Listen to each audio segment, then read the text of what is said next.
Hello. Shri Shiv Mahapuran YouTube channel में आप सबों का स्वागत है, साथ में मेरा प्रणाम भी। आज श्री शिव महापुराण के चतुर्थ खंड के 19वां अध्याय का वर्णन सुनूंगी और सुनाऊंगी।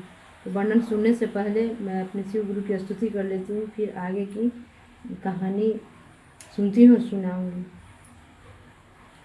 गुरुर्ब्रह्मा गुरुर्विष्णु गुरुर्देवो महेश्वरः गुरुर्साक्षात् परब्रह्म तस्मै श्री गुरवे नमः। आइए सुनते हैं 19वां अध्याय।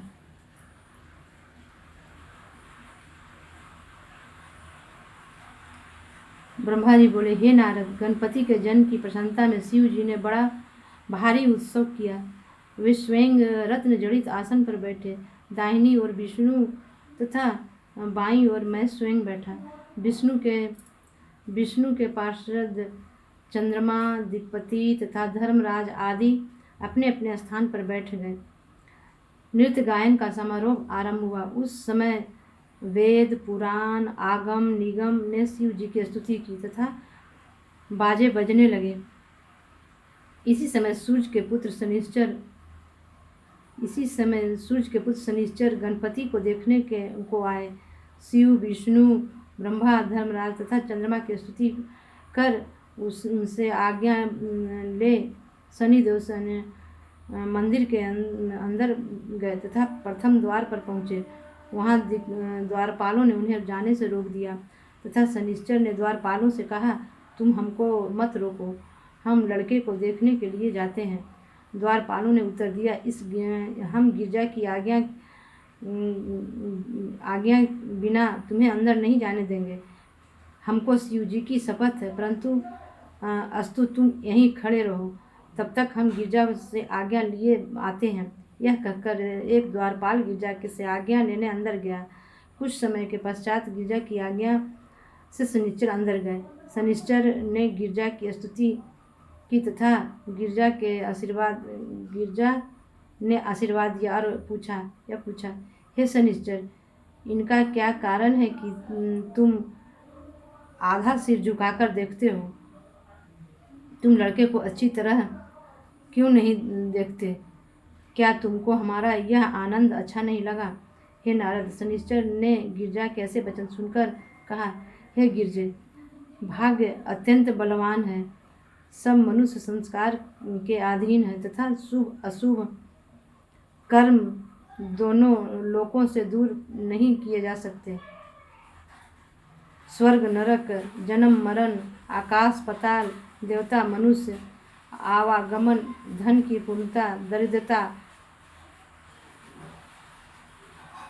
कुल अकुल, पुत्रहीन, सब पुत्र आदि सब भाग्य के ही व्यवहार हैं। इसी प्रकार हम भी अपने भाग्य द्वारा आधे देखने वाले हो गए हैं। हम जिस कारण ऊपर दृष्टि नहीं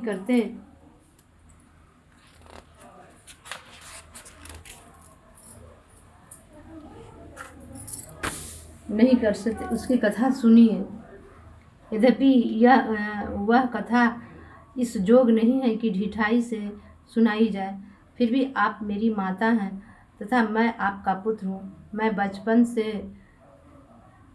ही शिव जी का भक्त होकर उन्हीं के ध्यान एवं तप में संलग्न रहकर उन्हीं के नाम का जप करता था। जब मैं यौवनावस्था को प्राप्त हुआ तब मेरे पिता ने मेरा विवाह कर दिया।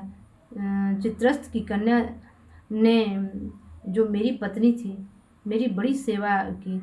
संजोग से ऋतु के दिनों में निश्चिंत होकर उसने स्नान तथा श्रृंगार किया और तिरछी चितवन किए हंसती हुई मेरे पास आई और बोली कि मुझको देखो और मेरी इच्छा की पूर्ति करो।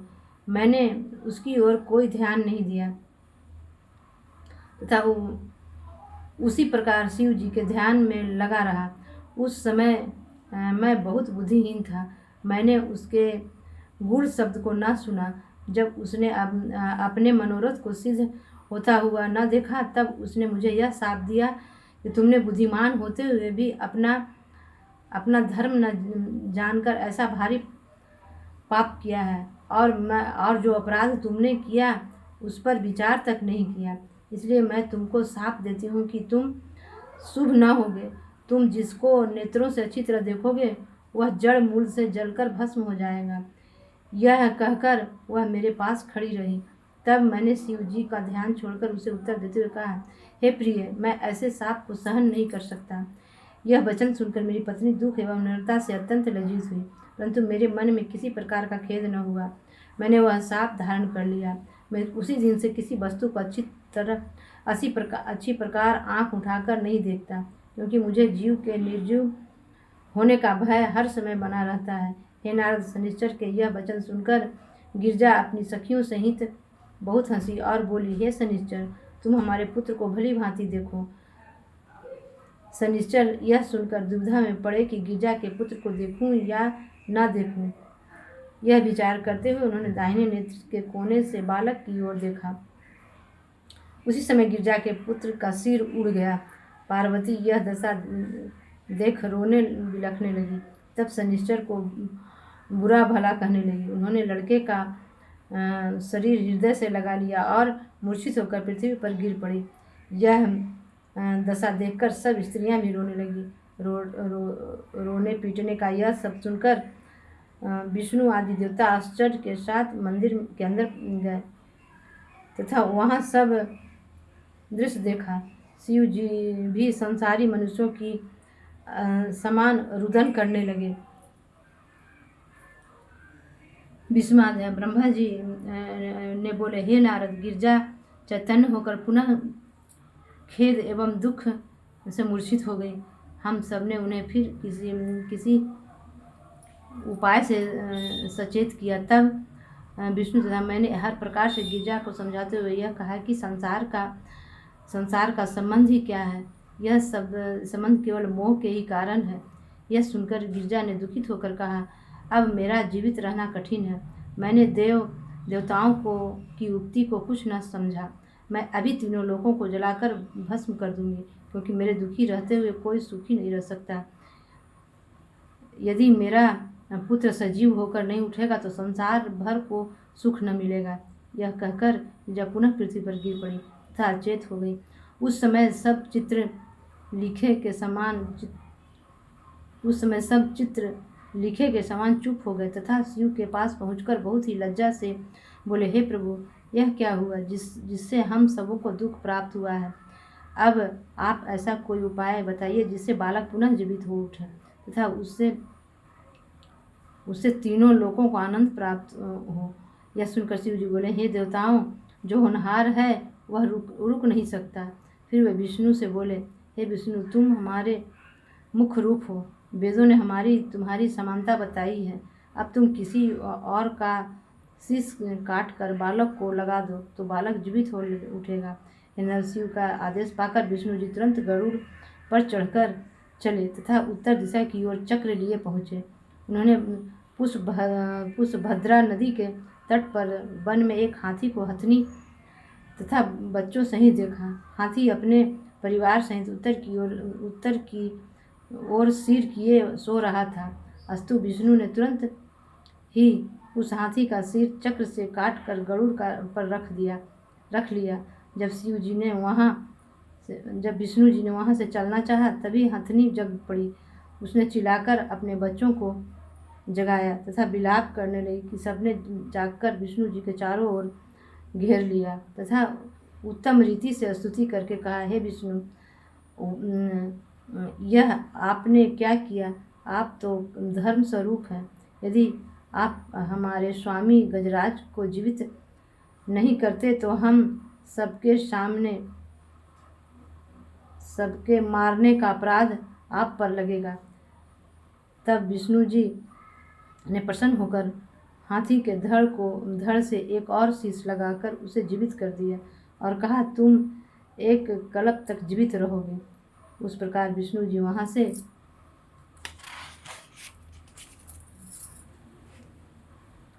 वहाँ से हाथी का सिर लेकर लौटे तथा गिरजा के पास जाकर वह सिर दे दिया। गिरजा ने इस शीश को युक्तिपूर्वक गणेश जी के धड़ से जोड़ दिया तथा शिव जी ने अपनी दया दृष्टि से उन्हें जीवित कर दिया। यह देखकर गिरजा अत्यंत प्रसन्न हुई। उन्होंने तुरंत ही उस बालक को दूध पिलाया तथा बहुत प्यार करके विष्णु जी की प्रशंसा की। वे बोली, हे विष्णु, तुम शिव रूप तथा तीनों लोकों को आनंद प्रदान करने वाले हो। तब विष्णु जी ने प्रसन्न होकर अपने गले की कौस्तुभ मणि निकालकर उस लड़के को पहना दी। इसी प्रकार हिमांचल देवता, मुनि आदि सब लोगों ने अनेक आशीर्वाद दिए। उस समय ऐसा बड़ा उत्सव किया गया जिसे देखकर सारी सृष्टि प्रसन्न हो गई। देवताओं ने दुदुम्भी बजाई। गिरजा भी अपने लड़के को खिलाने तथा प्यार करने में मग्न होकर आनंद सागर में डूब गई। आज की वाणी में अपने शिव गुरु के चरणों में विराम देती हूँ और अगली कहानी अगले एपिसोड में।